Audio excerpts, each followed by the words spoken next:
5, 4, All right, we're back on. Hello, dear listeners. Happy Monday. We are sheltered here from the rain. My name is John. I'm a teacher here at Advanced. I am proud of the English you've been doing. We're here to talk about how do you introduce yourself in English today. And I'm joined by... My name is Peter. I'm also a teacher and an editor here at ORTV, and I'm excited to help you learn English. That was a great introduction. Today we're talking about how we introduce ourselves. For some people, this is the most nerve-wracking thing, and I wonder if that is the case for you. Let's take a quick poll today with some fun vocab in here. All right, Peter, what do we have as the first poll option? Right. Well, how do you feel when you introduce yourself in English? Yeah. In English, do you feel no sweat, confident? Do you feel cool and collected? Mm-hmm.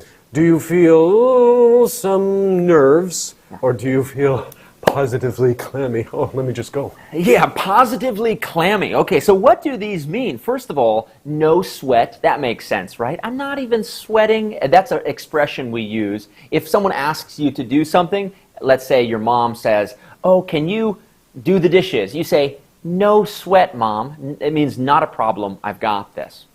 Cool and collected. You know that word cool, right? We say, hey, that was cool. You can use that a lot in English. Yeah. But to feel cool and collected means? To feel at ease, to feel relaxed, sometimes even maybe a little reserved, like, hi, and I'm Peter Brown.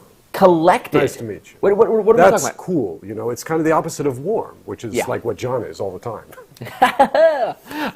Collected, though, means you could say to collect your thoughts. That means everything, instead of your mind being all over the place, you have your thoughts collected, you feel confident, and you sort of have a system. You might not feel incredibly confident, but you are collected. You're not sweating. Finally, some nerves. We'll talk about this vocab at the end. You know, your nerves connect your brain to your senses, and so feeling some nerves means you feel a little bit anxious. It looks like most of you feel some nerves. But finally, we have a really fun term, positively clammy, to feel clammy. Yeah. Okay, what is, you know, a clam? That is a little shelled animal from the ocean, right? Right, yeah. Clam chowder is a very famous I love Eastern North American dish. Yeah. But if you feel clammy, that is sweat, basically. Sweat. When you've been sweating, not like when it's actually rolling down, but after, like a little while after that, when it's still kind of wet and moist on the back of your neck or in other parts of your body, another word to describe that feeling is clammy. Yeah, you feel like you are a clam that's been pulled out of the water. You know, so that you'll see that in a lot of literature. I had a clammy feeling. My hands were clammy. Yeah. It connotes that you have some nerves. And positively means very. So none of you feel positively clammy. None of you are clams out there. Okay, let's jump into our discussion question today.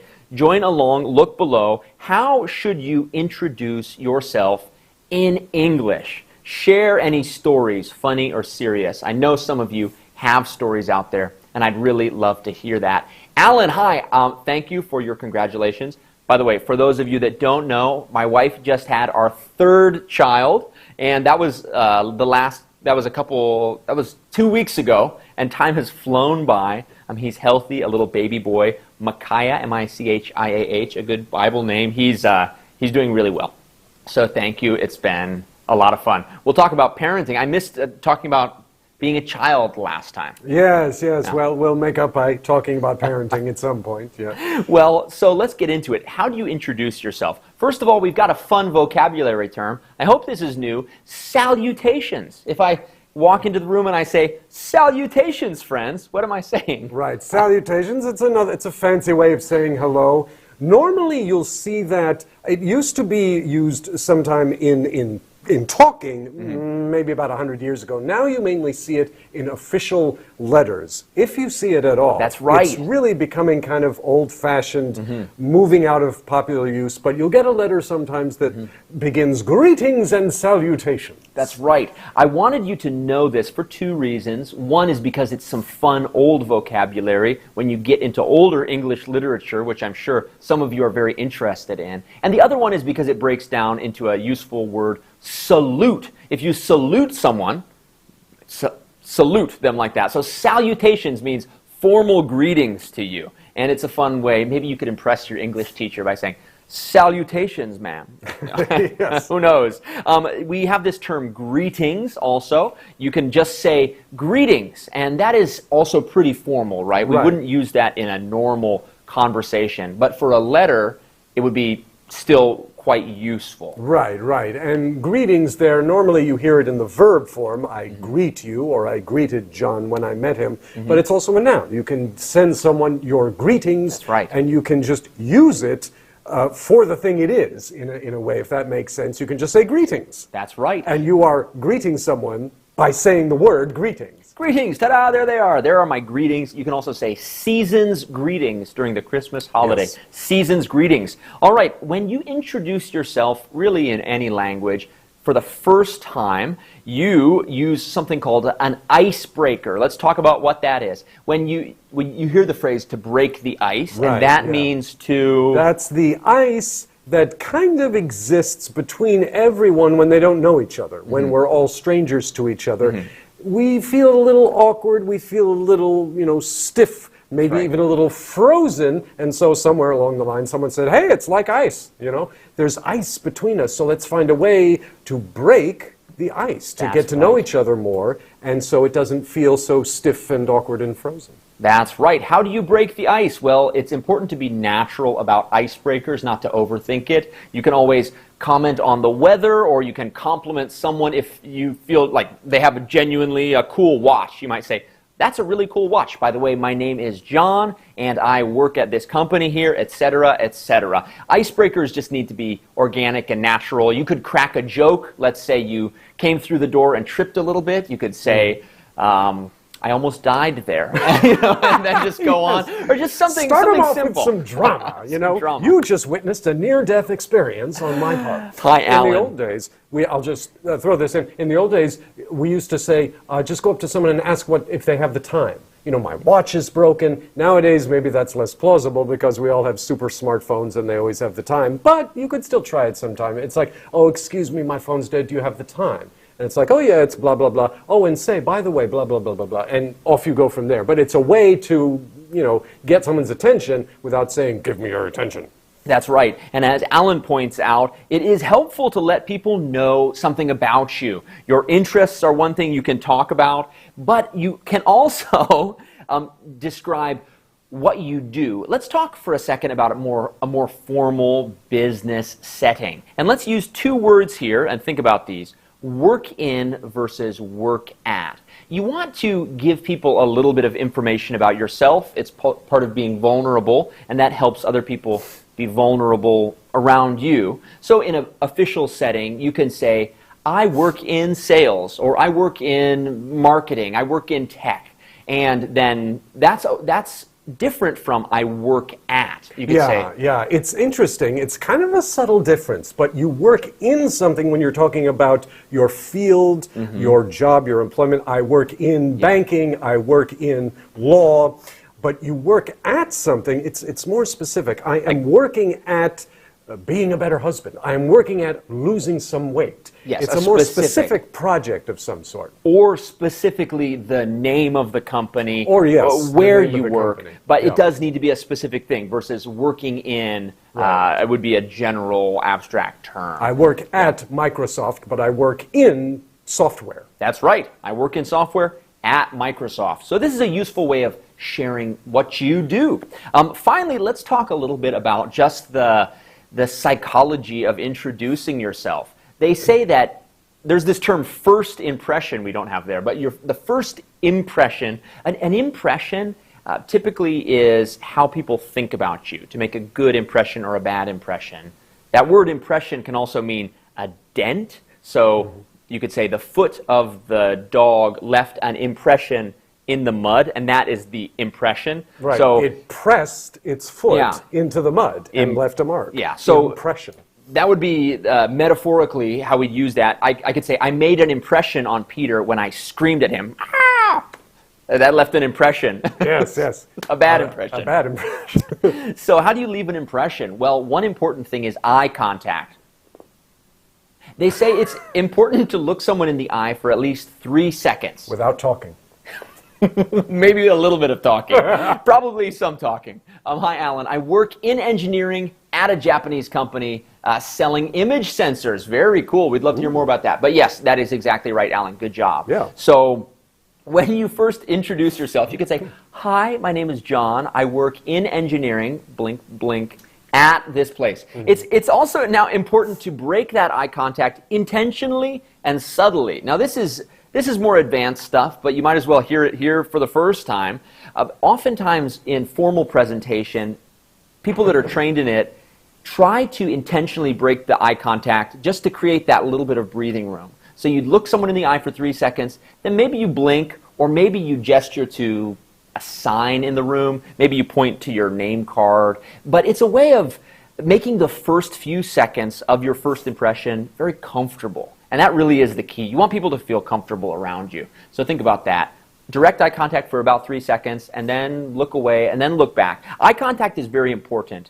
And let's talk about that blinking versus winking. What's the difference? I just did it there. Right. Well, probably know this. A blink is both eyes. Yep. Excuse me. Blink, Where blink. they just go blink. And a wink is just one eye, and it's deliberate. You know, it's like that or like that. A wink is like you're causing trouble, like you're lying. Right, you know? right. Yeah. Because everyone knows that everyone blinks unconsciously. Right. Usually. You have to just blink. Just your windshield wipers, right? Right. They kind of. But almost no one ever winks unconsciously. There's always an intention behind that. Yeah. So it's sending a message. It's a deliberate communication to the person. Sometimes you get a person who has a twitch and they're winking and they may not know it, but that's rare. Yeah. So blinking intentionally and simply is one way of helping to break eye contact. There's two extremes, right? On the one hand, you don't want to blink so much. People might think you're lying. And on the other hand, you don't want to just keep your eyes open the whole time and just stare at someone. It kind of freaks people out. Right. I was just looking at Peter and not blinking. Yeah, to be wide-eyed. So you want to be natural. Don't overthink it, but it's interesting to think a little bit about. Finally, what you do with your forehead is important. I have a pretty wrinkly forehead. I've been in the sun. I've worked in the sun a lot of my life. I have a lot of wrinkles. But there's this thing called a furrowed brow. I wanted to teach some high-level vocabulary here. A furrowed brow means a wrinkly forehead, like this. And see, each of those lines is a furrow. A furrow. It's actually an agricultural term, a farming term. That's right. A furrow is, a line that the farmer draws in the soil that he then drops the seeds in. That's right. You see rows and rows and rows. Those are all furrows. Yeah. So a furrowed brow looks like somebody's going to plant seeds on his forehead. That's right. I have furrows. And so if I'm introducing myself in my brow, it's actually a natural tendency when we're a little bit stressed to wrinkle our forehead, right? To furrow our brow. The brow, by the way, is this part right here. The top of your forehead. Really, your eyebrows are right over your eyes. So this is your brow, but you can talk about the portion just above that as your brow. Mm-hmm. So to furrow your brow kind of shows that you're stressed. So when you're introducing yourself, do your best to keep your brow unfurrowed. Unfurrowed. Don't furrow that thing. Let it lie furrowed. And last of all, how you speak the tone. In Chinese, we've got all kinds of fun tones. In Taiyu, 我们有很多, we have like so many tones. But in English, you can play around with your tone and you can use it to articulate. You can do that in Chinese, of course, as well. But there's more flexibility in the English language. But remember to end your sentences on basically the fourth tone. To end your sentences on a downward inflection. And that's really important because the opposite, upward inflecting, makes you sound a little bit less confident. And when I'm talking to you, I'm saying, hey, my name is John, and I work in sales. I just don't sound as confident as if I say, hey, my name is John, and I work in sales. I mean, it makes a big difference. So downward inflect. Finally, respiration versus perspiration. Oh, a couple Do you of know big the answer? Words here. I'm gonna see if anybody out there knows. What's the difference between respiration and perspiration? You can't look on Google. You can't look on Google. And we'll go to the last vocab here before we come back to that. Nerves versus nervous. Okay, we talked about that in our poll, feeling some nerves. Can you break down that word? Yeah, it's funny. nerves and nervous. To feel nervous is to feel uncomfortable, kind of awkward, kind of, what do I do next? But you're furrowing your brow. You're furrowing your brow, yeah. or you're just, not sure what to do next. But to have nerve, if we say someone has nerve, it actually means just the opposite. To have if someone nerve. has nerve, it means they're comfortable. In fact, they're so comfortable that they're maybe even a little daring. They might ask a question that is kind of bold for having just met someone, something like that. Yeah. To have nerve is to be kind of bold, kind of daring, yeah. in a Singular good way or nerve. a bad way. It can cut either way. But to be nervous is actually just the opposite. It's to be underconfident, uncertain, not sure, and not bold or daring at all. Almost the same word, though. It's funny. Be careful with that, because to have some nerve means to be confident, but to feel nerves, plural, means to be nervous, actually, or at least feel nervous. Right. So in the plural, the nerves versus to have nerve. You could say to steal your nerve, steal like the metal. I stealed my nerve and I went to do something. Would be a descriptive way of saying that. And like we said, it can also be a bad thing. If someone says something they shouldn't say, they say, "You've got quite a nerve, don't you, asking me that when I've just met you?" Yeah, you have some nerve. To answer some questions, Alan, you have a furrowed brow when you're surprised. Yeah, we do that. That's right, when we're kind of off-put. My brow is furrowed. That's right. And at the beginning, John said, I would clammy. So clammy with a Y, actually. You could say to clam up. That would be a totally different thing. To clam up means to shut up, to like close your mouth, to clam up. That's a little different. But clammy means sticky and sweaty because you're nervous. I get clammy before the big meeting. We've all had that feeling. Finally, hi Pyoma, I'm not good at making eye contact with people. I agree. It's hard. It makes me feel nervous, great use, and I want to run away. What I found helpful, I just pick a spot on everybody's eye that I meet. For me, when I'm looking at and it helps me have at least an objective instead of just general eye contact, I try to look at the person's right eye from facing them, because they say psychology, that's like the better eye to look at.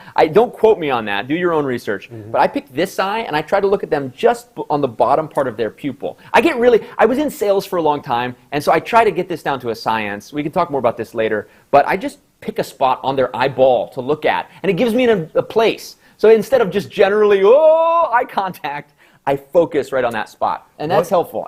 Take it or leave it. One more quick tip. You can also appear to make eye contact without actually looking into the person's eyes. You can look at their nose, you can look at their lips, and it will seem to them like you are making eye contact. So I know, because I know what you mean. If I look directly into someone's eyes, I start getting all sucked into their story and what's going on there, and you see their soul. You see their soul is what it is. So I have to focus on their lips, their chin, their nose. I'm looking at John right now. I'm not looking him in the eyes. Not even looking me in the eyes. But and that works better if you're farther apart. But we'll talk more about distance. There's actually a lot we could talk about this. We're out of time for today. Put your questions below, though. If you have specific questions, we will try to get to that later in the week. If you're watching this later, hit the subscribe button. If you want to get more direct English content where you get this kind of learning just more specifically in your news feed, hit that join button. It's inexpensive, but it will pay off if you put in the time.